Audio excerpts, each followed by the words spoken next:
Hey, buddy. All right, Steve Sims here. This fine gentleman here is Rick Ross, the man. And we've known each other for what, like 4 or 5 years from Carmel? Yeah. Jason Guynard, big shout out to Jason. He's a very, very good man. What up, Jace? He actually told me to say hello to you. So yeah, we're still making connections from that time you hooked us all up. See, you're the man. All right, so we're actually speaking at an event tonight, SyndicateX, with Chris Collins. He's downstairs. And I wanted to take this time just kind of have a chat with my friend and just to go over a few things. If you don't know who Rick is, in the bottom of this video I'm going to put a link so you can see who the real man is. His story, his history is incredible. And when Chris wanted someone to speak here, honestly, buddy, and I'm a great fan. And just, you know, what he knows, his intelligence, where he learned it from, I think is the best school in the planet, basically. The street, and I don't know of anyone that could say that louder than you. I think my life from East London's pretty gritty, but yours is colourful beyond belief. What I did this afternoon was I actually jumped on a Facebook and I said to a lot of my people out there, I said, look, you know, if you're going to interview basically the person that they've called the biggest kingpin, drug kingpin of the 80s, $3 million average a day, and all those other things that, you know, we're not going to get into, you know, what would you ask this man? You know, what would you ask him going through that history? So that's going to be interesting. Yeah, but the questions actually became more interesting. I was quite stunned because, you know, we've all got some dysfunctional friends that ask some questions, and I'm going to ignore those. But there were some really good ones. So I actually made a note because I didn't know about it. Do you know the amount of time? Now, if you Google there's all these pictures and all this history and all that kind of stuff, and you're in a lot of the movies now as well. Yeah. I see your name popping up. The amount of times people ask me about your love for tennis. Now, you were quite a tennis player, weren't you? I love tennis. I still love tennis. That was the question. Do you still play tennis, and is it still a love? I do. I don't love it for myself as much as I used to, but I love to teach it now. Oh, you teach now? So you teaching tennis? Yeah. I got a couple shorties about this high, and we're gonna try to get to the U.S. Open and Wimbledon and French and Australia. Look, when you want to start doing that, I'll do all the shout outs, I'll do all the promotion, we'll get your boys out there. All right, so let's run through. We're gonna do this. It's only gonna be short, about 10 minutes, but we're gonna run through some questions. You can make them as long or short as you like. What was your largest purchase that you ever made? With cocaine. anything. You personally, cars. You know, what was your biggest? Cocaine. It was. Yeah. So what was the biggest number you ever spent? Like 3.4 million. 3.4 million. Okay, perfect. I can't imagine going down to an ATM for that. No. So did you just stick in bags and stuff, or what? Yeah, you know, you got these big traps in the door, and the people just slide bags through the door. They just keep sliding the bags through. Do you know, I wonder how long it would take to slide $3.4 million through a trap. I hope I have that problem one day, I really do. All right, now this one's quite deep. Your biggest regret? Not dreaming enough. Oh. Not allowing myself to go beyond my horizon. I became a prisoner of my environment. Oh, wow. And I believe that what was happening right there was the way the whole world was. A lot of times we get in states of mind where we believe that because it's ours, that's the truth, that's the gospel, that's the way it is. And I know now that it's not necessarily so. It could be, but then it could not be. And until you can say that it may not be true, then you can never say that it is true. Because without doing the investigation to the science, to verify your point of view, then you really just have what they call an opinion, I think it is. And it's sad when you start to base your life on opinions. That's we should stop it there. We're not, but we should stop it. That's quite cool. Thank you for coming to that. Do you know, funny enough, there was a running flow, and I'm going to come back down to here because there was a question down the bottom of my little notes here in my Chris Collins notebook. that you just brought up, and one of the questions was, how do you control anxiety? Because no matter what business you're in, and the danger is when you actually start believing your own hype and your own bullshit that you're actually getting somewhere, that anxiety starts sitting on your shoulder. How did you cope with that? Well, you know, I wound up developing an ulcer. You know, they said I was worrying, unknowingly worrying. But you know, when you live in that lifestyle, you living on the edge, and you know, every morning that you get up, you says, this could be the day that I get killed. This is the day that I might kill somebody, or this is the day that I might go to prison.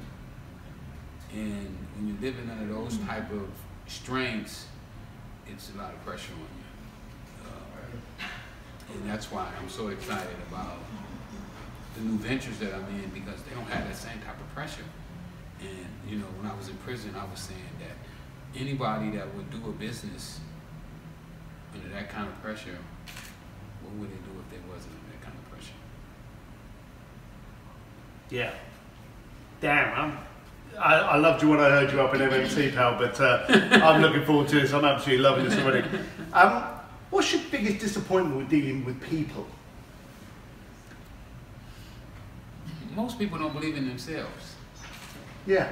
So when they don't believe in themselves, they can't believe in you, they can't believe in the system, and they become naysayers. Yep. Yep. If they start off weak, how can they be good for you? They can't be good for you because they're not good for themselves. No. Well, that actually ties in beautifully. So, knowing that most things go wrong because of people, how did you hire? Well, I looked for people who were like myself, okay, who were desperate, who felt that they weren't going anywhere, who felt they were on their last ropes, and it was really easy to convince them that they had a chance. All right. So would that be fair to say, and that's not down here, and this is a deep one, but you played on the weaknesses? I mean, you could say you play on the weakness, because you are. You definitely play on their weakness. But you're trying to do it for their own good. So right. It's like manipulation, but kind of manipulation, I guess. No, I get you. I can see what it's a tough line. It's definitely a tough, you know. In business, you got to make some tough lines. I mean, it's just, you know, business is a form of war. Yeah. You know, you're moving the line, you know, across somebody else's property. Yeah. Whether it's the internet, when you take in their customers, you know, I hear that right now Facebook is losing its subscribers to Snapchat and a couple of the internet companies, and that's a form of war. Yeah. That's a form of taking territory, and lucky those guys don't use guns. See, can you imagine Mark Zuckerberg come out carrying? There's a meme just there. Right, which one of my weirdos is going to do that meme? All right, well, this one I found really cool. You know, was it worth it? That's a good question.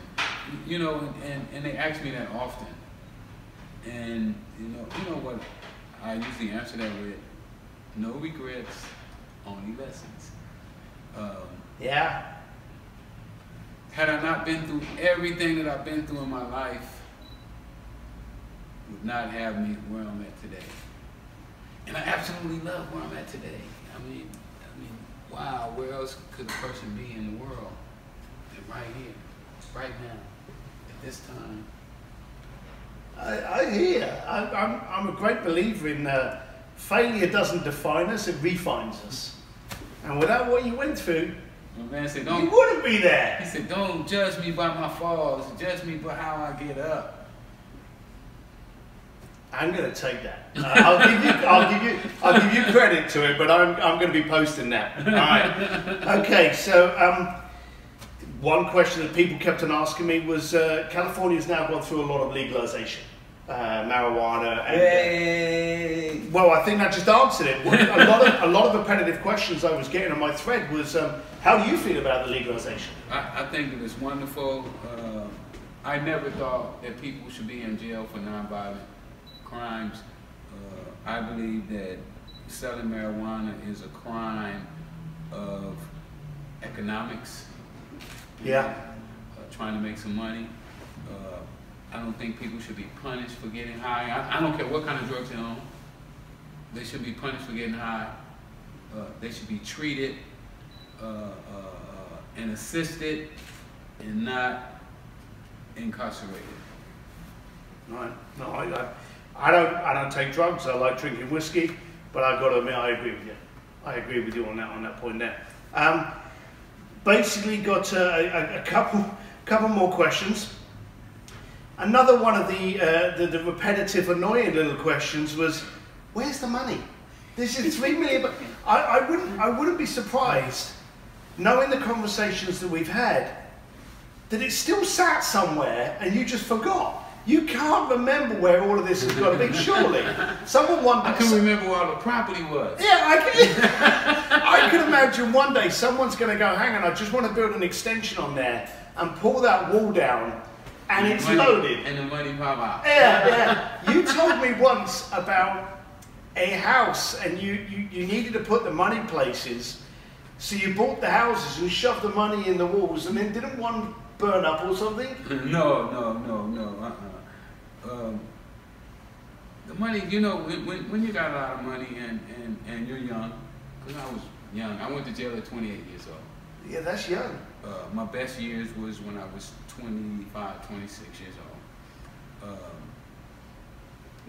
You don't really know, and what people used to tell me is to buy real estate. Mm-hmm. And I did. Put it in different people's names, and I did.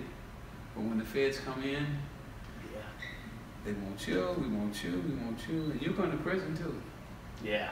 And you have to just say, you know what, you can't put my auntie in jail, just let go. So we're going to finish this off. I promise you to be short. I get asked this question a lot of the time, and I'm going to ask you the same question.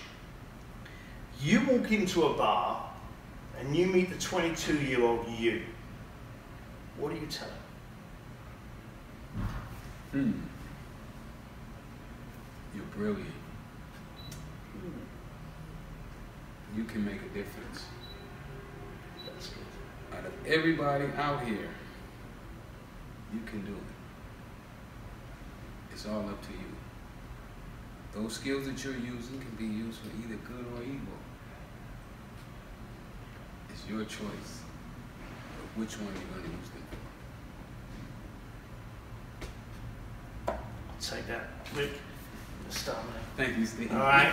Rick Ross, Steve Sims, we're out. See you later. Bye. Boom.